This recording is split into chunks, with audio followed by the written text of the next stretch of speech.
नमस्कार, मैं अशोक कुमार पांडे और स्वागत है आपका टीसीएच पर। एएनआई में अभी देख रहा था और मैंने एक खबर देखी कि मुख्तार अब्बास नकवी गए हुए हैं ईरान के दूतावास में और उन्होंने लिखा है कि भारत खामनेई साहब की बड़ी इज्जत करता है, हम में से कोई जंग नहीं चाहता है, प्रधानमंत्री मोदी भी चाहते हैं शांति रहे, अलाना फलाना ढिमकाना। यानी इतने दिनों बाद उनको याद आई आयतुल्लाह खामनेई साहब को श्रद्धांजलि देने की। उनसे पहले तो हम लोग जाकर श्रद्धांजलि दे आए। असल में चक्कर यह है कि अब नरेंद्र मोदी जी और उनकी सरकार को समझ में आ गया है कि सत्ता बदलने वाली नहीं। आयतुल्लाह खामनेई साहब को मार दिया गया तो उनके साहबजादे अब गद्दी पर बैठ गए हैं, वहां के सुप्रीम लीडर बन गए हैं।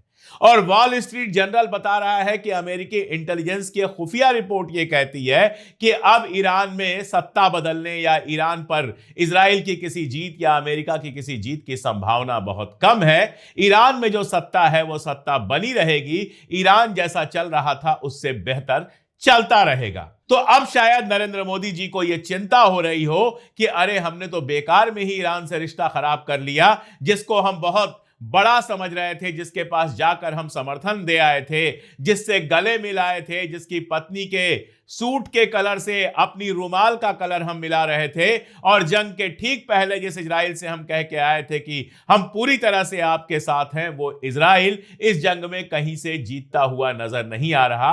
हार जरूर सामने आ रही है। हालत क्या है मैं आपको बताऊं।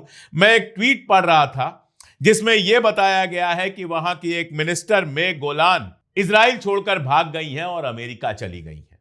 इजराइल से जहाजें बहुत कम चल रही हैं। बेन गुरियन एयरपोर्ट पे अच्छा खासा नुकसान पहुंचाया है ईरान ने, तो बहुत कम जहाजें चल रही हैं और जो जहाजें चल रही हैं उनमें सिर्फ 50 लोगों को अलाउ किया जा रहा है। तो जो जहाज चली अमेरिका की तरफ गई, उसमें बैठकर वहां की एक मिनिस्टर मे गोलन भाग गई।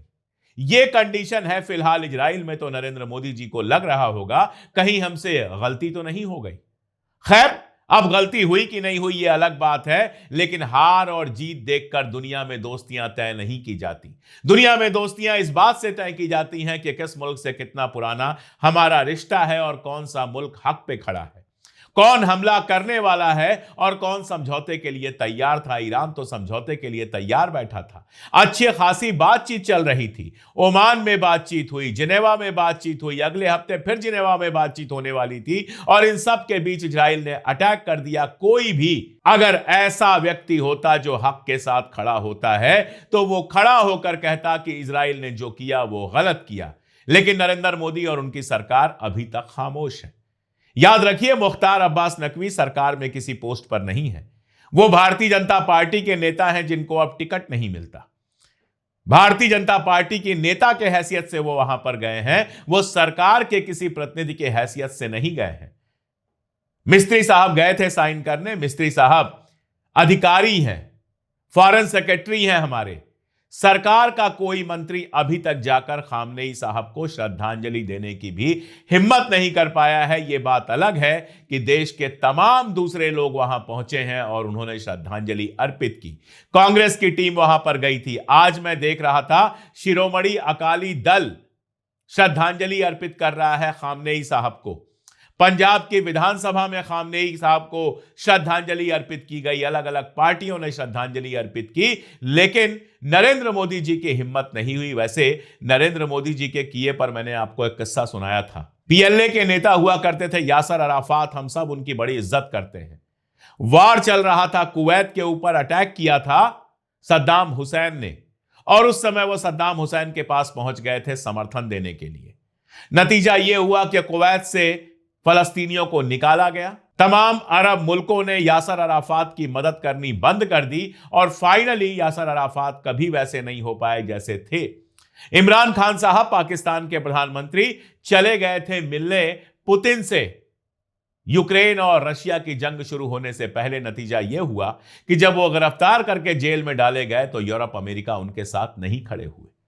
कोई भी जो होशियार स्टेट्समैन होता है वो कोई एक पक्ष नहीं लेता है, लेकिन मोदी जी की जाने क्या मजबूरी थी कि जाकर इजराइल के साथ खड़े हो गए। ईरान पे और डिटेल्स तो मैं जारी रखूंगा, लेकिन उसके पहले आप लोगों से एक बात कहनी है। मैं तो अपना काम कर रहा हूं, हम सब अपना काम कर रहे हैं, पूरी टीम दिन रात लगी हुई है कि ईरान पर आपको अच्छा से अच्छा, सच्चा से सच्चा अपडेट लगातार हम देते रहें।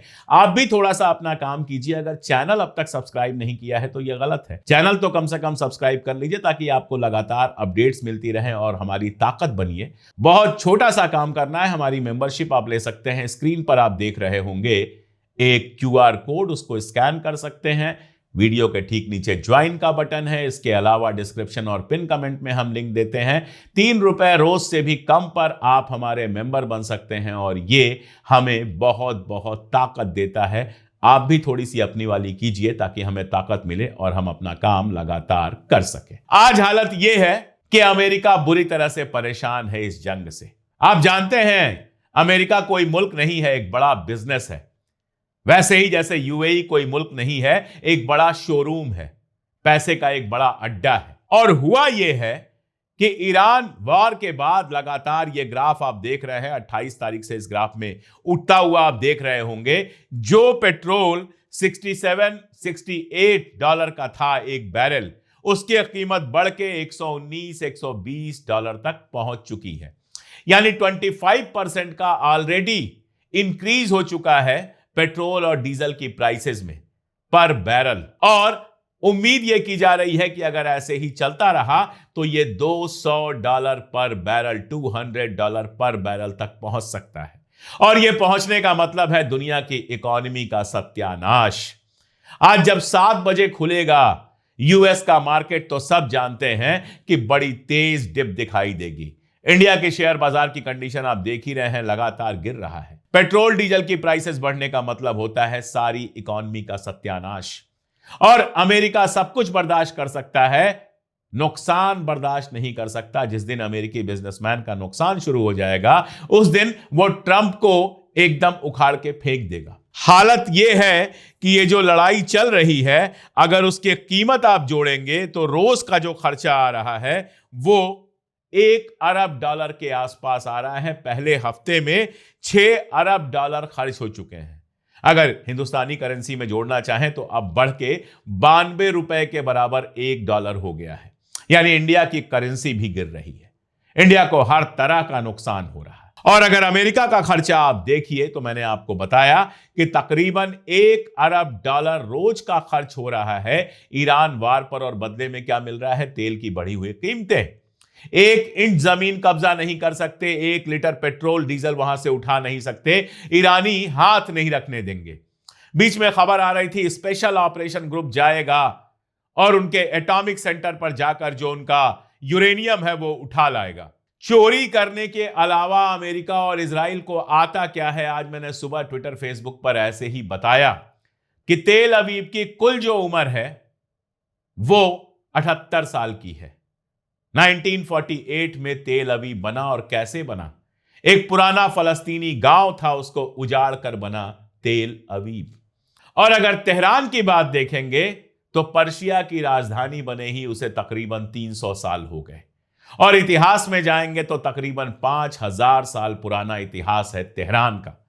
तो सोचिए, एक 5000 साल पुराना इलाका है और एक 78 साल पहले जबरन बनाया हुआ इलाका है। दोनों के बीच में कहीं कोई कंपैरिजन है? इसलिए ईरान का जब हम एक वीडियो देखते हैं तो आंख भर जाती है। अक्सर कहा जाता है वहां महिलाएं बहुत दबा के रखी गई हैं। यह वीडियो मैंने देखा, कोई घायल था और बमबारी हो रही थी। एक महिला नर्स है जो भागती हैं, बमबारी के बीच से भागती हैं अपने लोगों को लेके, और वहां जो बंदा घायल है उसको लेकर आती हैं इलाज करने के लिए। और इसी के पैरेलल वीडियोस देखिए आप, इजराइल के बम गिर रहे हैं तो किस तरह से शेल्टर्स में लोग पगलाए हुए हैं। एक लड़की का वीडियो वायरल हो रहा था, चारों तरफ से धुआं है, चारों तरफ से पत्थर टूट रहे हैं, घर टूट रहे हैं, उसके बीच में उसका चेहरा आप देखिए। कल तक जो फलस्तीन में गिरती हुई लाशों पर, गिरते हुए बमों पर, गिरते हुए घरों पर खुशियां मना रहे थे, आज उनकी हालत खराब है। अभी तो एक मंत्री भाग के गई हैं और बहुत सारे लोग भागने की कोशिश कर रहे हैं। देखिएगा आप, आधा इजराइल खाली हो जाएगा अगर यह जंग चलती रहेगी। फाइनेंशियली जो नुकसान हो रहा है वो हो ही रहा है। आप जानते हैं इजराइल में ज्यादातर लोग बाहर के मुल्कों से आकर बसे हैं। किसी भी देश का कोई यहूदी हो उसको इजरायली नागरिकता मिल जाती है। तो ऐसे लोग हैं जो अमेरिका के भी नागरिक हैं, इजराइल के भी हैं। ऐसे लोग हैं जो बल्गारिया के भी नागरिक हैं और इजराइल के भी हैं, रशिया के भी नागरिक हैं, इजराइल के भी हैं। तो जब खतरा बढ़ेगा और बढ़ रहा है तो ये सारे अपना मुल्क छोड़कर भाग रहे हैं। और वहीं ईरान में लाखों की संख्या में लोग लगातार सड़कों पर आ रहे हैं, बावजूद इसके कि आसमान से आग बरस रही है। यह फर्क है इजराइल और ईरान में। बड़ी बंदिशें लगाकर रखी गई हैं इजराइल में कि वहां से खबरें बाहर ना आए, लेकिन कब तक आप बंदिशें लगाएंगे? पूरे इंटरनेट पे वीडियोस आ गए हैं, भरे पड़े हैं। और छोड़िए, इंटरनेट पे बहुत सारे फर्जी और पुराने वीडियोस भी हैं। जब भी वार होता है तो एक साइकोलॉजिकल वार होता है, आजकल सोशल मीडिया वार भी होता है। तो दोनों तरफ से बहुत सारे फर्जी वीडियो लगे हुए हैं। लेकिन जेरूसलम पोस्ट, ज़ायनिस्ट अखबार, इजराइल सरकार का सबसे बड़ा गोदी मीडिया, आज जब मैंने उसको खंगालना शुरू किया तो एक के बाद एक यही खबरें थी कि ईरान की मिसाइलें गिरी, यहां 2 लोग मारे गए, 5 घायल हुए, यहां बिल्डिंग गिर गई, यहां ये हुआ, यहां ये हुआ, यहां आग लग गई। ये सब तेल अवीव यानी राजधानी के अंदर का मामला है। तो अब जेरूसलम पोस्ट भी इस बात को नहीं छुपा पा रहा है कि क्या हालात हैं वहां पर। और लोगों के ट्वीट आप देखिए, जो इजराइल में अपने घरों में बैठे रहते थे और एंजॉय करते थे टीवी पर गजा की तबाही, अब शेल्टर हाउस में बैठकर वो ट्वीट कर रहे हैं कि क्या हालत है, किस तरह मिसाइलें गिर रही हैं, किस तरह से घर टूट रहे हैं, किस तरह से सड़कों पर अफरा तफरी मची हुई है। और रास्ते के जितने भी रोड़े थे, रास्ते में जितने रडार लगाए हुए थे, जॉर्डन का रडार, कतर का रडार, यूएई का रडार, यहां का रडार, वहां का रडार, वो सब ईरान ने गिरा दिए हैं। तो जो पहले आधे घंटे पहले इनको मिल जाती थी सूचना, इनके मोबाइल पर मैसेज आ जाता था कि भाई अब जाके छुप जाओ, मिसाइल आने वाली है, वो 2 मिनट पहले मिल रहा है। 2 मिनट में पहुंच पा रहे हैं तो ठीक, वरना लोग भी काफी मारे जा रहे हैं। अब भी मरने वालों के नंबर छुपाए जा रहे हैं। बताया जा रहा है कि इजराइल ने अपने जो अंडरग्राउंड हॉस्पिटल हैं उनको एक्टिवेट कर दिया है और बिस्तर भरे हुए हैं। सबके बावजूद ये तो वो बता ही रहे हैं कि 2000 के आसपास लोग घायल हैं। हकीकत क्या होगी आप अंदाजा लगा सकते हैं। इजराइल हमेशा से इस बात के लिए फेमस है कि मरने वालों और बीमारों की संख्या घटाकर बताता है। तो इनने कभी सोचा नहीं था कि ईरान से ऐसी ताकत बरसेगी, ऐसी आग बरसेगी। और जो बरस रही है वो इनके बर्दाश्त के काबिल नहीं है। और इसीलिए अब ये कोशिश कर रहे हैं कैसे भी जंग खत्म हो जाए। और ईरान साफ साफ कह रहा है कि जंग खत्म नहीं होगी। जंग अब खत्म होगी तो हमारी शर्तों पर होगी। जब हम बैठे थे, बात कर रहे थे, तो बहुत सारी बातें मानने को तैयार थे। अब नहीं। अब अगर कुछ होगा तो हम भी ऐसी शर्तें रखेंगे ताकि आगे इजराइल कभी हमला करने की हिम्मत न कर पाए। और हालात कितने खराब हैं इससे अंदाजा लगाइए कि स्टीव विटकॉफ और जारेड कुशनर जो है तो अमरीकी लेकिन काम इजराइल के लिए करते हैं। आप जानते हैं दोनों के बारे में, यही दोनों थे जो ईरान से बात कर रहे थे। ये दोनों इजराइल आने वाले थे, आज ही पहुंचने वाले थे। इनकी फ्लाइट कैंसिल हो गई, आना इन्होंने रद्द कर दिया। वजह क्या होगी आप समझ सकते हैं। पहली वजह तो यही है कि अभी अमेरिका और इजराइल के बीच ये खींचतान चल रही है कि आयल डिपो पर हमला क्यों किया, क्योंकि आयल डिपो पर हमला करने के बाद ही पेट्रोल डीजल की प्राइसेस बहुत तेजी से बढ़ी हैं, जो ट्रंप के लिए मुश्किलात पैदा कर सकती हैं। और दूसरा ये कि यह डर होगा कि जिस तरह से मिसाइलें बरस रही हैं और जिस तरह से इंटेलिजेंस ईरान के पास है, कहीं ऐसा ना हो कि इनके ही हेलीकॉप्टर निशाना बना दिए जाएं ईरान की मिसाइलों के। तो डर के मारे जारेड कुशनर और स्टीव विटकॉफ ने अपना प्रोग्राम कैंसिल कर दिया है इजराइल आने का। और सिर्फ इतना ही नहीं है कि जंग जमीन पर चल रही है और सोशल मीडिया पर चल रही है, ईरान के हैकर्स ने हलकान किया हुआ है इजराइल को। जेरूसलम पोस्ट यह खबर छाप रहा है कि इजराइल इस बात से डरा हुआ है कि उसके बहुत सारी साइट्स को, बहुत सारी इंफॉर्मेशंस को ईरान के हैकर्स ने पहले ही हैक कर। तो जितनी चीजें आप कर रहे थे वो सब लौट कर आ रही हैं आपके ऊपर, एक ऐसी जंग की वजह से जिसकी आपने शुरुआत की है। इनको लगा था अरब मुल्कों की मदद मिल जाएगी। सुबह मैंने बहुत डिटेल में बताया था कि अरब मुल्क बिल्कुल मदद करने की ना कंडीशन में है, और जानते हैं वो कि मदद करने का मतलब सिर्फ तबाही है। इजराइल बच जाएगा और वो निशाना बनेंगे, इसलिए किसी तरह की मदद वो कर भी नहीं रहे। मैंने हिंदुस्तान का आपको बताया, एक और किस्सा आपको बता दूं। आपको पता है कि ईरानी जहाज यहां से लौटते हुए किस तरह से अमेरिकी हमले का शिकार हुआ था। एक और जहाज है जिसको कोच्चि में भारत ने शरण दी है, अपने डॉकयार्ड पे लगाने की शरण दी है ताकि उसके ऊपर हमला ना हो पाए।